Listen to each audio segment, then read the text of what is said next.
Toy izao indray ry havana ny tenjaraina izay omenantsika anio. Iseho aminao olon Kristy amin'ny fomba ny Andriamanitra ary toetra ao aminao ny fanahiny.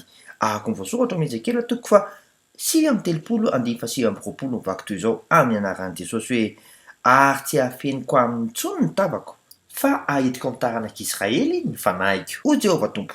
Ampahery anao zany satria ho tanteraka aminao ny voasoratra amin'ny Luka 4:15 tapany voalohany vaky toy izao amin'ny anaran'i Jesosy hoe fa izao kosa dia feno hery dia ny fanahin'i Jehovah. Sa tena ampiova toetranao koa izany. Araka ny voasoratra ao amin'ny Isaia 1:2 mivaky toy izao amin'ny anaran'i Jesosy hoe ary ny fanahin'i Jehovah toetra ho aminy dia ny fanahin'ny fahendrena, ny fahazava-tsaina, ny fanahin'ny fanoloran-tsaina sy ny faherezana, ny fanahin'ny fahalalana sy ny fahatahorana an'i Jehovah. Higioka fiainam-baovao ianao, ankafizo e! Mandram-peona tompoko.